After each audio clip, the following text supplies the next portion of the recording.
Al, everything I just ranted about the last 5 minutes, I would totally change my mind if we get AJ Styles versus Frankie Kazarian for the TNA World Championship.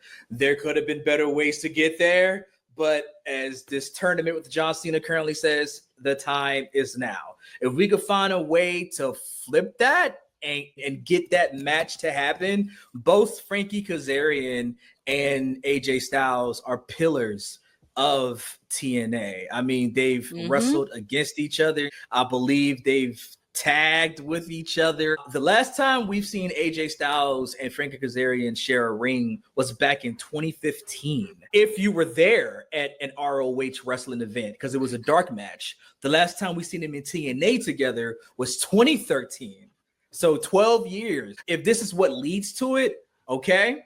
But again, if it leads to that, then I would love to see that. And for AJ Styles to put that tweet out a couple days ago saying, I want to back in TNA, but they saying blah, blah, blah, blah, blah.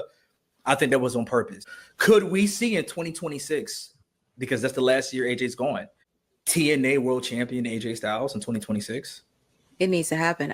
I don't see why not, because John's going to be gone. Cody, he has a few years left, and it would be nice to kind of bring it back as a throwback to TNA, because I don't think people realize the history these guys had. They are two of the pillars for TNA when it first started. And you need to do like a vignette throwback of these two, because there's just so much archive history to make this right. I know people say WWE, but I think this needs to be on TNA. It's just, which TNA pay-per-view would you want it on? On Slammiversary, on Bound for Glory, like Turning Point or Genesis. It would be nice if they did it during WrestleMania weekend, because that's when Genesis happens. But I agree that it should be at Genesis, because Genesis is the top of the year. And if you really want to set some ish off, you know what I mean?